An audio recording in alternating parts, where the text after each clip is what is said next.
नमस्कार दोस्तों, टॉपिक है डिस्कशन के लिए हमारे पास article 23 and 24 of the Indian constitution. Specifically देखा जाए तो ये जो आर्टिकल्स हैं या ये जो फंडामेंटल राइट्स है आपके पास, ये थर्ड फंडामेंटल राइट्स है। पहला तो इक्वालिटी का है, दूसरा फ्रीडम है और तीसरा है राइट अगेंस्ट एक्सप्लॉयटेशन। यानी कि आपके पास ये फंडामेंटल राइट है कि भाई आप शोषण या एक्सप्लॉयटेशन जो है उसके खिलाफ आवाज़ उठा सकें, और ये जो आवाज़ होगी वो आपकी एज ए फंडामेंटल राइट जो है वो एंटरटेन की जाएगी।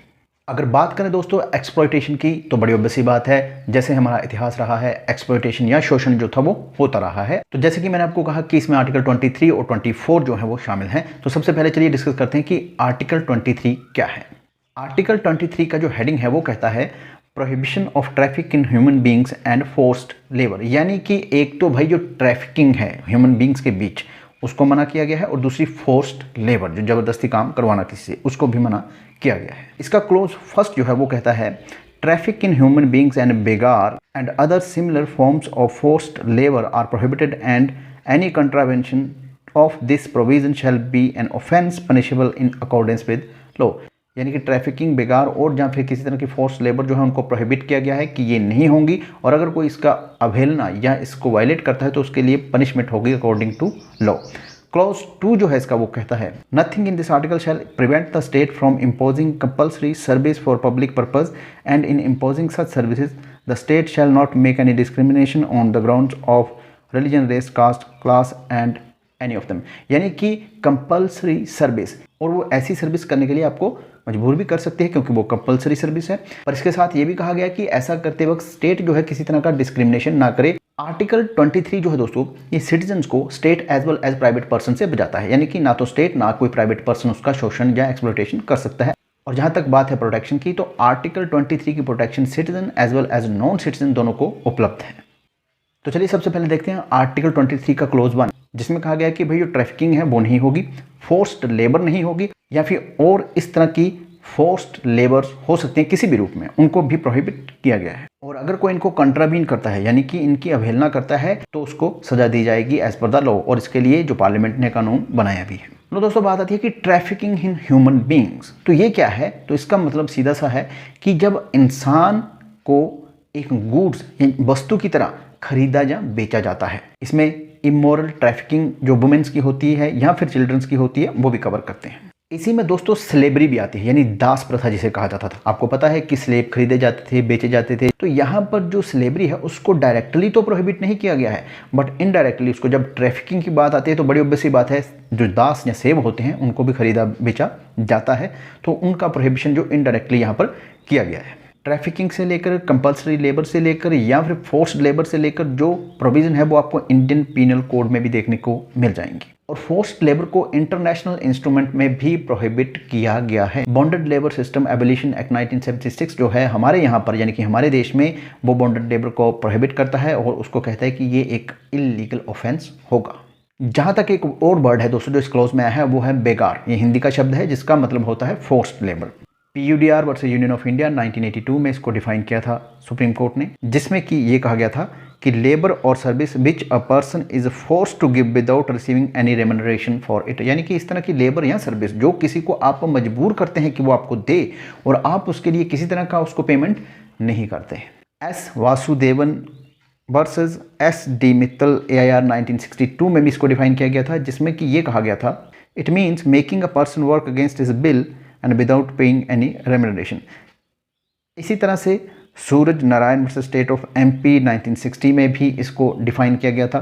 पर यहाँ पर एक बात गौर करने वाली है कि भाई जरूरी नहीं है कि आपको पेमेंट जो है वो नहीं देगी। मान लीजिए अगर कोई मुझे पेमेंट दे रहा है और मुझे कह रहा है कि भाई काम करिए, आप पूरी पेमेंट दे रहा है, रीजनेबल, लीगल, बट फिर भी मुझे फोर्स कर रहा है काम करने के लिए, तो वो भी फोर्स्ड लेबर होगी। यानी कि मेरी इच्छा बहुत इंपॉर्टेंट है, मैं करना चाहता हूँ काम कि नहीं करना चाहता हूँ, वो बहुत बड़ा पैमाना होगा फोर्स्ड लेबर को तय करने के लिए। पर इसमें कहा गया कि भाई जो पर्सन इम्प्रिजन्ड हो यानी कि जो जेल में है और जिसको ये रिग्रेस इम्प्रिजनमेंट दी गई है कि भाई ये जेल में तो रहेगा, उसके साथ इसको सख्त जो है मेहनत करनी पड़ेगी, कोई काम करना पड़ेगा, तो वहां पर उसको कंपेल किया जा सकता है अगर वो ऐसा नहीं करता है तो। क्यों? क्योंकि अगर वो ऐसा नहीं करता है तो कोर्ट ने जो कहा था कि भाई इसको रिग्रेस इम्प्रिजनमेंट है, तो वो फिर जो कोर्ट जो है उसकी कोई वायलेशन होगी या उसकी अवहेलना होगी कोर्ट के ऑर्डर की, तो इसलिए उसको मजबूर किया जा सकता है। और साथ ही ये उसके जो वर्डिंग है, जैसे सेंटेंस दिया गया है उसको, उसका ये पार्ट भी है, इसलिए भी इसको इम्प्लीमेंट किया जाएगा। कादर वर्सेस मुथु खोया थांगल 1962, इस केस में डिस्कशन एक कानून पर है जिसमें कि ये कहा गया था कि भाई पर्सनल सर्विस आपको देनी पड़ेगी किसी के रिगार्डिंग, और वो एक ऑफेंस होगा अगर आप रिफ्यूज कर देते हैं ऐसा करने से। हाई कोर्ट ने इसको स्ट्रक डाउन कर दिया क्योंकि उसने कहा कि भाई ये जो है वो वायलेशन करती है आर्टिकल 23 की। इसमें दोस्तों सेक्शन 491 है एक आईपीसी की, जो कि बड़ी इंटरेस्टिंग है, जिसमें कि कहा गया है कि भाई अगर कोई कॉन्ट्रैक्ट होता है दो या दो से ज़्यादा लोगों के बीच में, तो वो उनको बाउंड किया जा सकता है उसको परफॉर्म करने के लिए कि भाई आपको ये करना ही पड़ेगा। ये जो सेक्शन है ये फोर्स्ड लेबर की कैटेगरी में नहीं आएगी, क्योंकि ये जो फोर्सिंग है ये किसके रिगार्डिंग होगी? बच्चों को सर्विस देने के लिए, अनसाउंड माइंड पर्सन है उसको सर्विस देने के लिए, या फिर कोई इनकैपेबल है जो अपने आप को मेंटेन नहीं करता है उसको सर्विस देने के लिए, या फिर किसी तरह की कोई डिजीज हो सकती है, कोई बॉडीली इनकैपेबिलिटी हो सकती है किसी भी तरह की। तो ये जो है उन पर्सन की बेहतरी को मद्देनजर रखते हुए ऐसा किया गया है कि भाई अगर इन पर्सन को लेकर किसी तरह की कोई सर्विस का कॉन्ट्रैक्ट है तो उसको इन्फोर्स करवाया जा सकता है। नेक्स्ट दोस्तों एक केस लॉ है आपकी स्क्रीन पे। इस केस लॉ में दोस्तों एक कस्टम था विलेज में, जिसमें कि पर्सनल सर्विस देनी पड़ती थी विलेज का जो हेडमैन या चीफ होता था उसको, और इसमें किसी तरह का मेहनताना या मजदूरी उसको नहीं दी जाएगी। कोर्ट ने कहा कि भाई जो कस्टम है ये वायलेटिव है ऑफ आर्टिकल 23 क्लॉज 1 का। जहां तक वर्ड फोर्स की बात है दोस्तों आर्टिकल 23 में, तो ये जो फोर्स है ये फिजिकल भी हो सकती है, ये लीगल भी हो सकती है, ये इकोनॉमिकल कंपल्शन भी हो सकती है। इसमें PUDR versus Union of India 1982 का केस लॉ, जो कि एशियाड वर्कर केस के नाम से भी जाना जाता है, उसको डिस्कस करते हैं। इस केस लॉ में मिनिमम जो वेजेस होती थी वो नहीं दी गई थी वर्कर्स को जो कि कंस्ट्रक्शन वर्क में लगे हुए थे। और इस केस में कोर्ट ने कहा था कि भाई जब कोई आदमी कम पैसे में, जो कि एक निर्धारित पैसा है, उससे भी कम पैसे में आपके पास वर्क कर रहा है मजबूरी में, तो मान के चलिए कि वो कंपल्शन है, यानी कि वो फोर्स्ड लेबर कर रहे हैं आप। क्यों? क्योंकि इकोनॉमिकल कंपल्शन है, उसके पास पैसे नहीं होंगे। अब पैसे कमाने के लिए उसने कहा कि भाई ठीक है, अगर मेरी दिहाड़ी 10 रुपये है तो आप मुझे 8 ही दे दीजिए, मैं उस पर काम कर लूँगा। पर कोर्ट ने कहा कि ये भी फोर्स्ड लेबर की कैटेगरी में है। और इसी में कोर्ट ने कहा था भी जो कंपल्शन है वो किसी भी तरह की हो सकती है, वो फिजिकल हो सकती है, वो इकोनॉमिकल हो सकती है, वो लीगल हो सकती है, वो हंगर हो सकती है, वो पॉवर्टी हो सकती है। नेक्स्ट है संजीत राय वर्सेस स्टेट ऑफ राजस्थान 1983। इसमें दोस्तों जो वर्कर्स फेमाइन रिलीफ वर्क में लगे हुए थे, यानी जहां अकाल पड़ा हुआ था और उस वर्क में लगे हुए थे उसको रिकवर करने में, तो इस पे भी कोर्ट ने हस्तक्षेप किया और कोर्ट ने कहा कि भाई देखिए ठीक है, वो फेमाइन रिलीफ वर्क्स में काम कर रहे थे, तो इसका मतलब ये नहीं है कि आप उसको जो निर्धारित या फिक्स्ड वेजेस हैं उससे कम वेजेस दें, ऐसा नहीं है। और अगर आप ऐसा करते हैं तो ये भी फोर्स्ड लेबर की कैटेगरी में आती है। दीना वर्सेस यूनियन ऑफ इंडिया 1983, जिसमें कहा गया था कि भाई अगर आप किसी प्रिजनर या जो कैदी होते हैं उनसे काम करवाते हैं और काम के बदले जो भी उनका मिनिमम फिक्स किया गया है उसको नहीं देते हैं, then that amount to forced labour. Bandhua Mukti Morcha versus Union of India 1984, जिसमें कि सुप्रीम कोर्ट ने डायरेक्शन दी थी गवर्नमेंट को कि भाई आप जो है बॉन्डेड लेबर या एक फोर्स्ड लेबर है उस पर काम करिए और लोगों के हित या उनके इंटरेस्ट जो है उनको प्रोटेक्ट करने की कोशिश करिए, क्योंकि जमीन लेवल पर ऐसा नहीं होता दिख रहा है। स्टेट वर्सेस बनवारी 1951, इसमें जो थी section 3 of the UP removal of social disability act 1947 controversy में थी, जिसमें कि कहा गया था कि no person shall refuse to render any service to any person merely on the ground that he belongs to SC if such person already renders that service to other Hindus. यानी कि दूसरे शब्दों में कहा जाए, जैसे मान लीजिए कि कोई आदमी बार्बर है या नाई है और वो किसी को पर्सनल सर्विस दे रहा है और वो ये कह के किसी को इनकार नहीं कर सकता कि भाई देखिए ये SC या शेड्यूल कास्ट से बिलोंग करता है इसलिए मैं इसको सर्विस नहीं दूंगा। तो ये जो थी वो सेक्शन जो थी वो कहती थी, और इसी को चैलेंज किया गया कि भाई जब आप मुझे ऐसा कहते हैं कि मुझे हर आदमी को सर्विस देनी पड़ेगी तो ये एक फोर्स्ड लेबर है।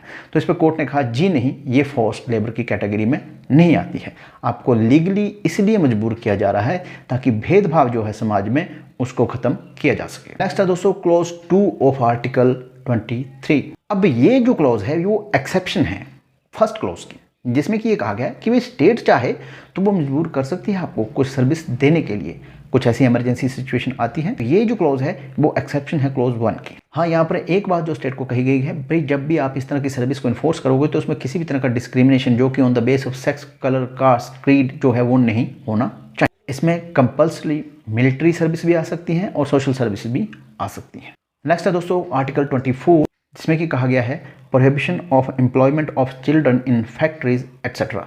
इसमें ही आगे ये कहा गया है कि children below the age of 14 years prohibited in factory and hazardous employment, यानी कि वो चिल्ड्रन जो कि 14 साल की उम्र से नीचे हैं उनको ये मना किया जाता है कि वो फैक्ट्री वर्क या किसी तरह की कोई हजार्डस या बहुत ही जो उनको नुकसानदेह हो इस तरह के वर्क में उनको नहीं लगाया जा सकता।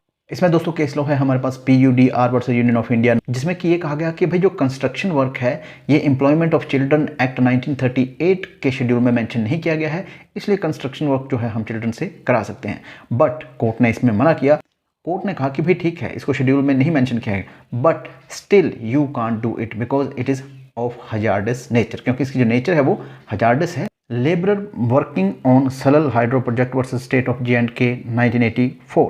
अगेन सुप्रीम कोर्ट ने कहा कि भाई आप जो 14 ईयर से नीचे के बच्चे हैं उनको जो हाइड्रो प्रोजेक्ट है उनमें कंस्ट्रक्शन वर्क के लिए नहीं लगा सकते क्योंकि ये एक हजार्डस नेचर का काम है। इसमें दोस्तों जो एक लैंडमार्क जजमेंट थी वो थी MC Mehta versus state of Tamil Nadu 1997, जिसमें कि कोर्ट ने नोटिस लिया था उन बच्चों का जो कि शिवाकाशी क्रैकर्स फैक्ट्री या जो आतिशबाजी या जो पटाखे होते हैं उन फैक्ट्रीज में काम करने वाले बच्चों को लेकर सुप्रीम कोर्ट ने कहा कि भाई इन फैक्ट्रीज में काम करने वाले बच्चे जो हैं उनको इमीडिएटली रिलीज़ किया जाए और साथ में उनके लिए एजुकेशन की व्यवस्था की जाए, उनके लिए कुछ फंड जमा करवाया जाए, उनके माँ बाप को वहाँ पर जॉब दी जाए जहाँ पर वो काम कर रहे थे और इस तरह की वेरियस प्रोविज़न जो थी वो की गई थी। और साथ ही सुप्रीम कोर्ट ने 9 इंडस्ट्री जो कि आप स्क्रीन पर देख रहे हैं इनको आइडेंटिफाई किया था कि भाई यहाँ पर जो काम हो रहा है ये हजार्डस नेचर का है और हमने जितने भी गाइडलाइन दी हैं इस केस में ये सबसे पहले इन्हीं 9 इंडस्ट्री पे लागू की जाएंगी और उसके बाद लेटर ऑन बाकी इंडस्ट्री पर जो कि हजार्डस नेचर की हैं और जहाँ पर कि चिल्ड्रन काम